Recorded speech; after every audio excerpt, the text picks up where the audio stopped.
The night was quiet over Earth. Cities glowed with lights. Oceans rolled in silence and satellites moved slowly across the sky. People lived their normal lives, never knowing that something was coming through the dark, something not human. Far away, beyond the solar system, a signal moved across space. It passed through dust clouds between dead stars and across the black void. It carried no warmth, no kindness. It carried laughter. Cruel, sharp laughter that did not belong to mankind. The first to notice were not soldiers, not leaders, but scientists in a small observatory. A young researcher sat at his console late at night. His coffee was cold, his eyes heavy, but his instruments began to scream with sound. At first he thought it was static, another broken reading, but then he froze. Through the speakers came voices. They were not human voices. They were deeper, layered, filled with strange echoes. He turned up the volume. What he heard made his blood run cold. The voices were mocking. They laughed and spoke words in broken English, words clearly shaped for humans to understand. Small, fragile, weak creatures. You are not ready. You will never be ready. The researcher called his team. Soon the whole observatory listened. The laughter filled the room, pressing down on their hearts. They recorded it, sent it to officials, and by morning the signal was everywhere. Across Earth, televisions, radios, and digital feeds repeated the same cruel broadcast. Children covered their ears. Soldiers clenched their fists. Parents sat in silence. The words echoed. Your ships are toys. Your weapons are stones. Your world is dust. You are nothing. At first, many thought it was a trick, maybe a hoax from another country, but experts confirmed it. The transmission came from far beyond Mars. It was not human. It was real. The reaction was mixed. Some people laughed nervously, saying the aliens were just bullies in the dark. Others were afraid, whispering about invasion, about death. But one thing was clear. No one could ignore it. The whole world listened to that laughter. In hidden bases, generals replayed the message again and again. Their eyes grew harder each time. In government halls, leaders argued in anger. Some wanted to hide the signal, to protect the people from fear. Others wanted to answer it at once, but the truth was simple. Humanity had been insulted before the entire universe, and humanity had never been good at swallowing insults. The days that followed were strange. Protesters filled streets, waving banners that said, "We will not bow." Soldiers trained harder. Scientists worked without rest. Even enemies began to speak to each other, asking the same question. What if the aliens come? The signal continued. Every 24 hours, the mocking broadcast returned, crossing the stars and falling into human radios. Each time it grew clearer, as if the aliens wanted no one to miss their words. Your fleet is dust. Your fire is weak. We laugh at you. We wait for you. The words dug deep into the human spirit. For centuries, humanity had fought wars against itself, spilling endless blood over borders and pride. But this insult came from outside. It came from something not human. And that changed everything. Ordinary workers in factories talked about it as they hammered steel. Teachers whispered about it to each other in schools. Soldiers kept their silence, but their eyes burned with anger. Humanity felt something rising, something old, something fierce. It was fury. The signal did not only mock humanity's strength, it mocked their future. It mocked their children, their homes, their world. Every laugh was like a knife cutting deeper into the heart of mankind.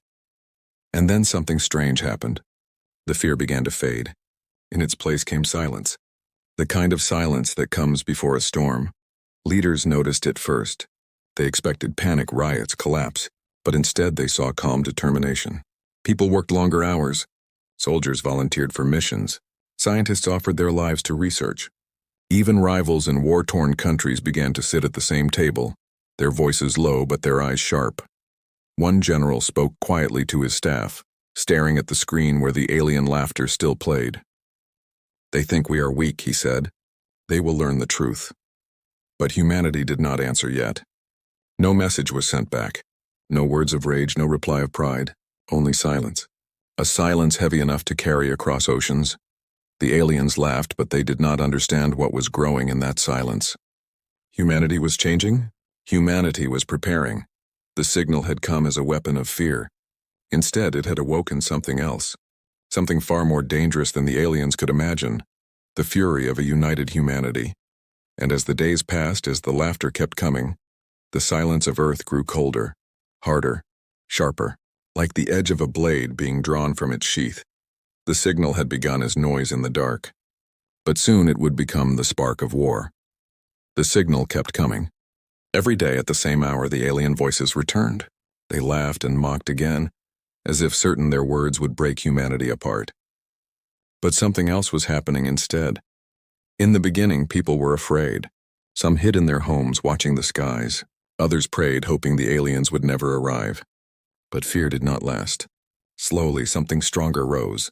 It was pride. It was anger. It was the old fire of survival that had lived in humanity since the first tribes fought with stone and fire. Across the world, leaders gathered in secret halls. Their faces were grim, their voices sharp. Once these men and women had been enemies divided by borders, religions, and ancient grudges. But now, every one of them had heard the same voice from the stars. Every one of them had felt the sting of insult.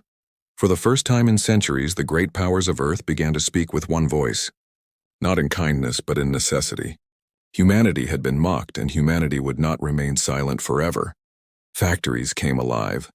Steel clanged against steel. Sparks filled the air, and machines never slept. Workers labored day and night, building new ships, new weapons, new machines of war. Their hands were tired, their faces pale, but their eyes burned with quiet fury. Scientists abandoned their usual limits. They dug into old projects once banned as too dangerous.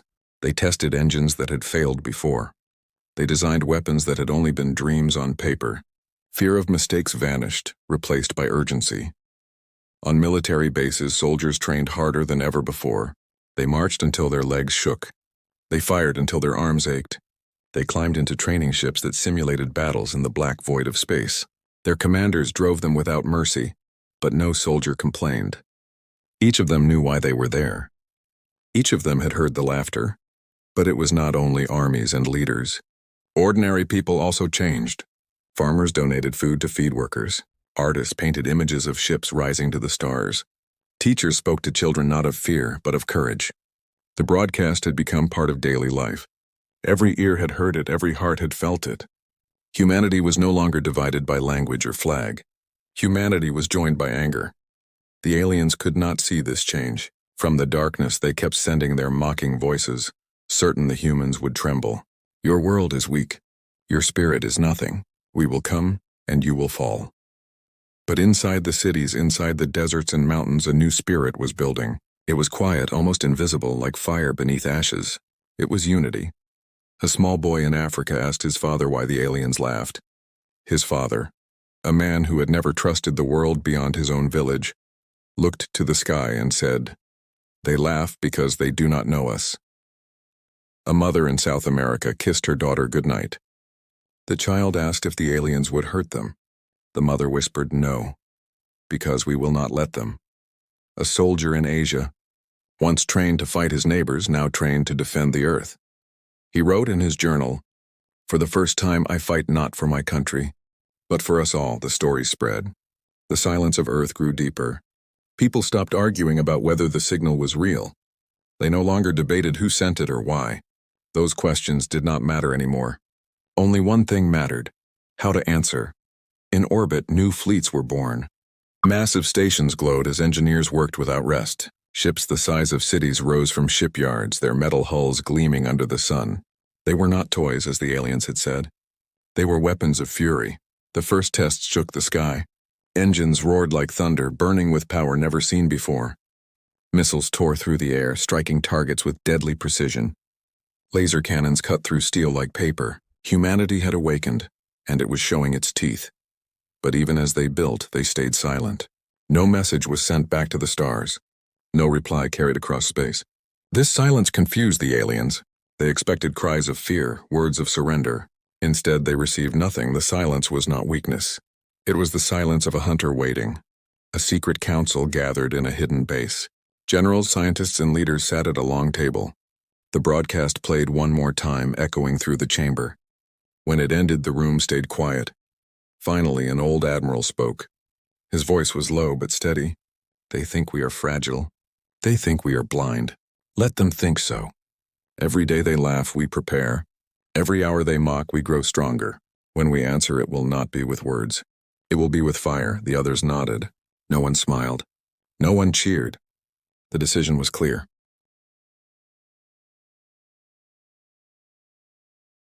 Outside, stars shone coldly over the earth. The planet looked peaceful from space, a small blue world turning slowly. But inside, behind the oceans and clouds, something had changed forever. The signal that came to break humanity had instead united it.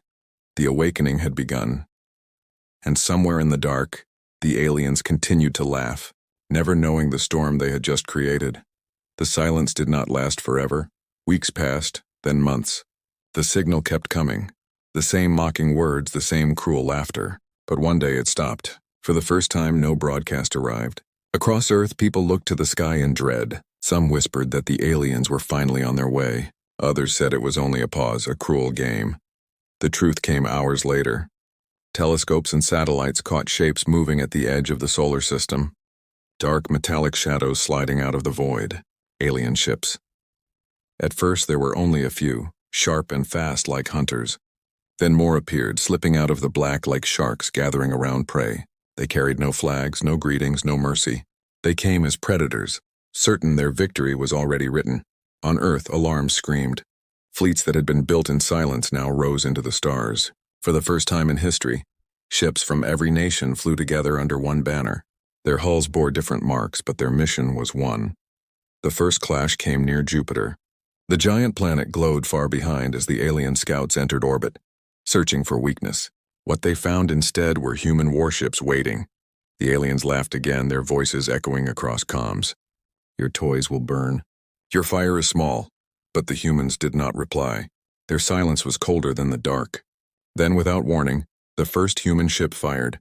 A spear of light tore across the void, striking one of the alien scouts. Its armor cracked, its hull split, and in seconds it was gone. For a brief moment, the laughter stopped. The aliens answered with fury. Their weapons spat fire across space, beams of energy ripping through the black. Human ships twisted, shields sparking, metal breaking. The battle became chaos. Flashes of light, ships burning, silence broken by the screams of engines and dying crews. For every human ship that fell, another fought harder. Pilots gritted their teeth, their hands steady on controls. Soldiers inside carriers loaded weapons, their hearts pounding. Engineers in command rooms shouted orders, patching holes, keeping systems alive. One young pilot flew through the storm of fire, his small fighter darting between giant ships. His fuel was low, his weapons almost gone, but he refused to turn back. They think we are weak, he whispered to himself. Let them see. He rammed his damaged fighter straight into the enemy's hull. The explosion lit the void like a new star. Humans fought like they never had before. Not for land, not for borders, but for survival. For the first time, the whole of humanity fought as one. The aliens began to realize their mistake. They had expected an easy hunt. They had expected prey that ran and hid. Instead, they found warriors who did not bow, who did not break. One alien commander snarled across comms, his voice filled with anger. Why do you resist? You cannot win. But the humans gave no answer. Only silence and the fire of their weapons. Hours turned into a full day of battle. Ships drifted as burning wrecks, both human and alien. Debris floated through space, glowing against the light of Jupiter. It was not a clean fight, not a perfect victory. It was ugly, bloody, and costly. But humanity did not fall. At last, the alien scouts began to retreat. Their ships broke formation, pulling back into the dark. The mocking laughter was gone now, replaced by silence. On Earth, people listened to the reports with wide eyes and trembling hands. Humanity had not been destroyed. Humanity had fought and the enemy had fled. For the first time, the words of the broadcast seemed weak. In a dark chamber, the Council of Leaders gathered again. The old admiral leaned forward, his face grim. They thought we were nothing, he said. Now they know the truth. We bleed, but we endure. This was only the first clash. They will return with more, and when they do, we will be ready. The others nodded. None celebrated. They all knew what was coming. This battle was not the end. It was only the beginning, but outside among the people, hope flickered like a new flame. Children whispered of brave pilots. Workers cheered when they saw the surviving ships return. For the first time, humanity did not feel small beneath the stars. The aliens had come to test them. Humanity had answered. And though Earth mourned its dead, it also carried something stronger. Proof. Proof that the laughter of the aliens was a lie. Proof that humanity could fight. The first clash was over. But war had only begun. The first battle near Jupiter was over, but its fire had only begun to spread. Across Earth, the news moved like lightning. Humanity had survived. Humanity had fought and the enemy had retreated. The price was heavy, ships destroyed, lives lost. But survival itself was victory, and victory changed everything. Factories that had already worked without rest now pushed even harder. Entire cities became engines of war. Steel was melted, reshaped, and launched into orbit. The Earth's skies filled with fire as rockets rose, carrying parts for new fleets. Scientists no longer asked if something was possible. They asked only how fast it could be built. Old fears of danger and risk were forgotten. They opened locked vaults, dusted off forbidden projects, and rewrote the limits of human technology. Engines that once burned out after minutes were made stronger, faster. Weapons once tested only in secret deserts now fired into the skies above. Energy shields, plasma cannons, railguns, all born in dark labs, were rushed into production. Humanity was no longer waiting. Humanity was creating monsters of steel and fire. The soldiers changed too. No longer did they march only as armies of nations. They marched as an army of one world. Training became harsher. Survival became the only lesson. Pilots learned to fly not only in atmosphere but in the cold silence of space. New uniforms bore not the flags of countries but the mark of Earth itself. The people also changed. Farmers gave food without pay. Miners dug until their hands bled. Children drew pictures of ships destroying alien monsters and hung them in their classrooms. Humanity was not only preparing for war, it was burning with it. The aliens did not stay silent. Weeks after their retreat, new signals came. But they were not mocking now. They were cold, sharp threats. You resist. You fight, but we are endless. We are eternal. You will break. The humans listened, but they did not reply. They let the silence stand like a wall. The only answer was the roar of engines launching into the sky. Deep in hidden bunkers, leaders gathered once more. Maps of the solar system glowed on giant screens, dotted with new fleets rising from Earth and Mars. The old admiral, his hair white and his eyes hard, spoke to them. We have shown them we will not bow. Now we show them what it means to awaken our wrath. They thought they saw humanity before. They saw nothing. Now they will see the truth. The council agreed. Humanity would no longer wait for the enemy to arrive. Humanity would take the war to them. The first human counterstrikes began near the asteroid belt. Fleets of new ships moved silently into the dark. Hiding among rocks the size of mountains, alien patrols entered, searching for weakness. They found death. Railguns fired, tearing through hulls. Fighters screamed across the void, striking before the aliens could react. The battles were not clean, but they were brutal. Each time, more alien ships fell. Each time, fewer human ships were lost. The aliens began to whisper among themselves. This was not the prey they expected. This was not weakness. This was something far more dangerous. Humanity was learning with every fight, and with each fight, humanity grew hungrier. The wrath of humanity was not blind rage. It was cold, sharp, and endless. Every life lost fueled it. Every insult made it burn hotter. Humanity had been mocked, and now it returned the pain tenfold. In the silence of space, human fleets grew darker, deadlier. New flagships were built, larger than any before. Their engines glowed like small suns. Their weapons could cut ships apart with a single strike. These were not just machines of war. They were messages, each one screaming across the void. You thought us weak. You were wrong. The aliens launched stronger fleets, trying to crush humanity once and for all. But every time the humans met them with fire, battles lit up the darkness like storms of stars breaking apart. Ships exploded, wreckage drifted, but still humanity advanced. One battle near Saturn ended with an alien dreadnought torn open, its pieces burning as they fell into the rings of the giant planet. Across Earth, the image was shown on every screen. A monster ship broken by human hands. Children cheered. Soldiers saluted. Even leaders allowed themselves to smile. The laughter of the aliens was gone now. Their voices, once mocking, were quiet. Humanity had silenced them, but the war was not over. The enemy had not yet sent its full power. All knew the mothership still waited in the dark, far beyond the stars.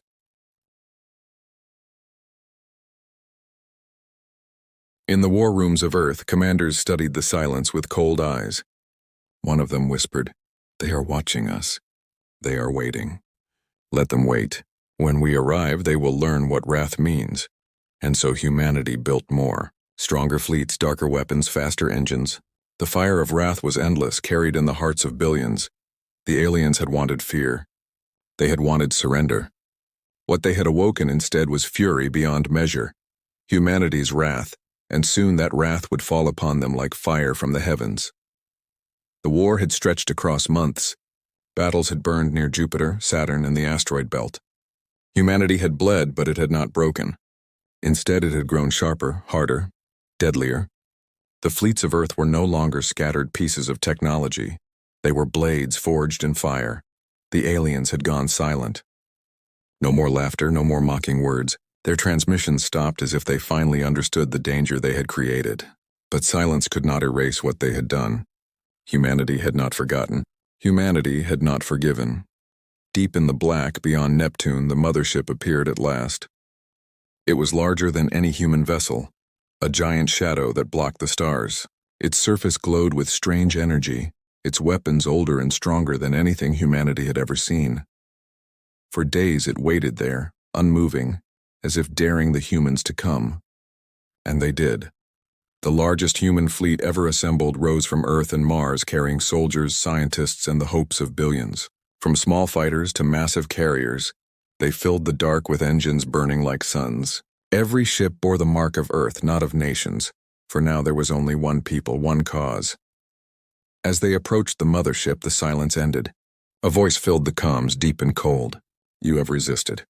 You have fought. But here you will end." The human fleet did not answer. Their silence was the same as it had always been, steady, heavy, unbroken. But their weapons spoke instead. The battle that followed was greater than all before. The mothership unleashed firestorms of energy that split ships apart in seconds. Entire wings of fighters vanished in flashes of light. Carriers shook under the blasts, their hulls breaking, their alarms screaming. Yet still, the humans advanced.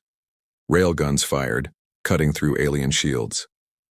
Plasma beams struck again and again, tearing holes into the giant hull. Fighters swarmed like insects, small but endless, stabbing again and again at weak points. One by one, human ships fell, burning into the void. But for each that died, another moved forward. The fleet did not retreat. It could not retreat. Behind them lay Earth, their children, their future. There was nowhere else to go. Inside the mothership, alien voices shouted. Their calm confidence was gone. They had thought themselves eternal, but now they were bleeding. For the first time, they were afraid. A human flagship, the largest of the fleet, pushed through the storm. Its shields were nearly gone, its engines burning at the edge of failure. Yet it moved straight toward the mothership's core. Its commander, a woman with silver hair and tired eyes, gave the final order. "All power to weapons, aim for their heart," the flagship fired. A single beam, stronger than any before, tore through the alien core. For a moment, space lit brighter than the sun. The mothership shuddered. Cracks split across its surface. Flames burst from within, and then the giant broke apart. The silence after was vast. Wreckage floated through space, glowing like dying stars. The laughter that once mocked humanity would never return. For a long moment, no one spoke. Crews sat in silence, staring at the ruins of the mothership. They had done it. Against all odds, they had done it. Back on Earth, billions watched the images. Children cried. Parents wept. Soldiers saluted. Humanity had answered the insult, not with words, but with fire. At last, a decision was made. A single transmission was sent out into the stars, carried by every ship, every station, every channel. The first human reply, it was not laughter. It was not insult. It was a simple voice, calm and cold. "You mocked us once. Never again." The message spread across the galaxy, carried farther and farther until no one could ignore it. The prey had spoken. The prey had become the hunter. In homes, in bases, in silent deserts, people repeated those words. They were not empty. They were a promise. Humanity was no longer the fragile race mocked by voices from the dark. Humanity was awake. The war was not truly over. Everyone knew the aliens would return one day, perhaps with stronger fleets, perhaps with greater numbers. But it no longer mattered. Humanity had proven something greater than strength. It had proven its spirit. No matter the enemy, no matter the fire, humanity would never bow. Humanity would never break. The signal that once carried only laughter had created something unstoppable. It had created fury. It had created unity. It had created the birth of a new force in the galaxy, the wrath of humanity. And somewhere in the silence between stars, new voices surely listened. They would remember the words. You mocked us once. Never again.